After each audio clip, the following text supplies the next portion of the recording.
What's up everyone, it's Meg, and today I'm going to show you how to get this glamorous neon skull. So let's go ahead and get into it. To get started, I am going to do some color correcting. Because our skull isn't going to be opaque, it's going to be transparent. You definitely want to get rid of any sort of discoloration so you have an even base to work with. I have issues with redness, so that is why I'm using a green color corrector, and this is just really going to neutralize my face and give me a nice even base to work with. To keep things rolling along here, I'm using a white foundation mixer. I really like using this. If you don't have paints, this is a great alternative. It's definitely going to have a foundation consistency to it, and it's going to give you enough opaqueness with still being slightly transparent. You can easily build this up to being as opaque as you want. And I'm just using a flat foundation brush to apply this, and I decided to use this instead of a sponge because I didn't want the sponge to absorb all the product, and I just really liked the finish that this brush gave. Next, I am setting with the translucent powder so our base doesn't budge. Now it is time to get into the fun part of this look using all the colors. I've really been loving neon lately, so that is what I chose to do. I chose to make this sort of like a neon glam rainbow skull. So to start off, I'm just taking a lime green eyeshadow and I'm applying that with a concealer brush. I like applying with this concealer brush because it's going to be precise and it's also going to pack on product. So with this lime color, you just want to keep it on your lid and avoid the crease. And then I'm also going to take this and put this in sort of a pointed triangle on the lower lash line as well, as you guys can see. I decided to go with yellow for a brow bone highlight. And this definitely reminds me of a marigold yellow. If you had the 64 pack of Crayola crayons growing up, I think you know exactly the color that I'm talking about. I am also taking the yellow and sort of outlining the green that we did on the lower part of our eye as well. Moving along to a neon pink, I'm going to put that on the lower lash line. Now it is time to work on the eye socket part of our skull. So I'm taking a matte black eyeshadow, and here I am just outlining around the neon colors on the lower lash line, and I'm also going to be sticking this in my crease. When it comes to details, you want to use a fine and precise felt tip eyeliner. So I'm just going to go ahead and use a black liquid liner, and I'm just going to outline my brows. Because this final look has more of an abstract feel to it, you can be messy with your strokes. It doesn't have to be precise. Then to fill in my brows, I just decided to go with this absolutely gorgeous blue color. Oh my gosh, you guys, I am in love with the shade of this blue. It is just so amazing. The key with this black is to just go back and forth between the black and the neon, relayering things so you don't lose the brightness of the neon colors that you laid down. And then you also just want to play around until you get your desired effect. And now for my favorite part, makeup smudging. So I'm just using a disposable mascara wand with a little ball on the end of it, and you can just dip this into any black mascara that you have. It doesn't matter what kind, it will work. And I'm just going to rub this all over the black area, and I love this because it's going to add dimension, it's going to add depth, it's going to add texture, it's going to keep the look interesting. And again, you don't need to be precise or perfect with this. You just kind of go at it because this is more of an abstract look. And the beauty with using makeup smudging is that it's not going to be completely symmetrical. So keep that in mind. If you are a bit of a perfectionist like myself, it can be a little hard to just sort of let go at first. I'm really packing this on with the black and in the socket area just to add more darkness as well.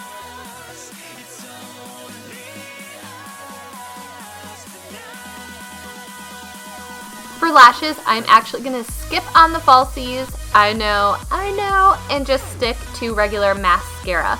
I didn't want to take away from the lime on the lid, so that is why I chose to opt out on the false lashes.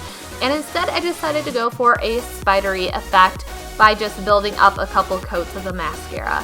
Moving along to contour, I decided to use purple, and I am just sticking to the cheekbone area and then also the jawline. I did not really want to bring any of this up to my forehead.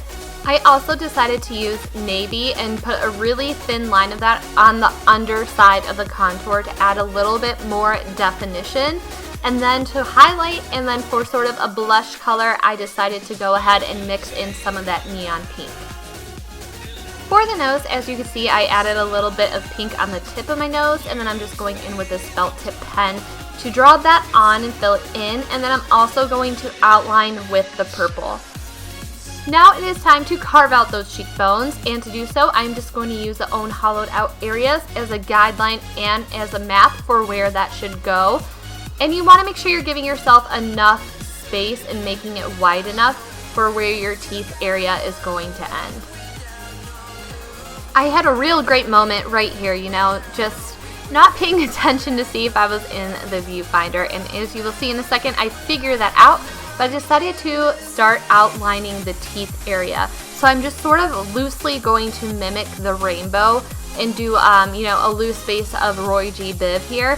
So I'm just taking that neon pink as my first color, and then for the teeth, I'm just making little sort of pointed triangle shapes along the mouth area. So for my teeth, I decided to use the pink, orange, yellow, the lime green, and then the same blue that we use for our brows. For the teeth, you want to make sort of rounded triangle shapes with a line sticking out the top, if that makes sense. It's a lot easier just to look at what I'm doing than me trying to explain how to create this shape. Once we are done with our pretty little teeth, it is time to work on the design aspect of the cheekbone and to tie it all together in with the mouth area. So that is what I am doing here, and then I'm also going to be working on adding shade and dimension and depth. So I'm just going to go ahead and go back and forth with shading between the purple color and the navy color.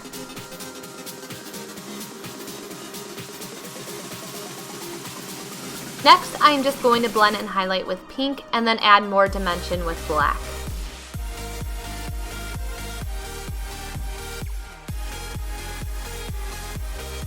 Now it is time to go back to smudging, and for that I'm just going to use a variety of colored liquid liners and colored mascaras.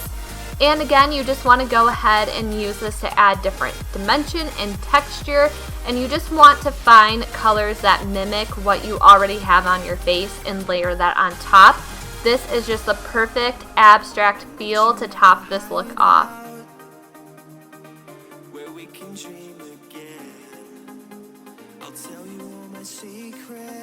I also decided to go ahead and add the smudging to the teeth and cheekbone area to sort of unify the look and tie everything together, and I'm so glad I did. I just love the outcome of this, and it gave the look almost a painted effect.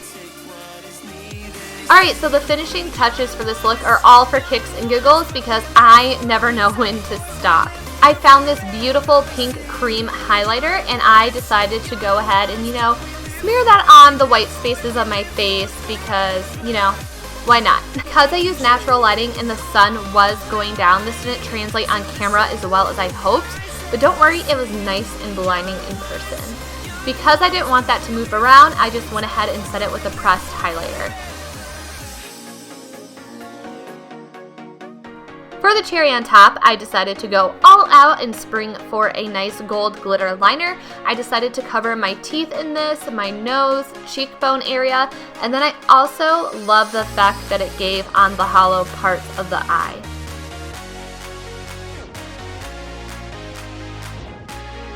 And that is going to wrap it up for this glam neon skull. Thank you for watching. I had so much fun creating this. I hope you guys enjoyed, and I'll catch you next time. Bye!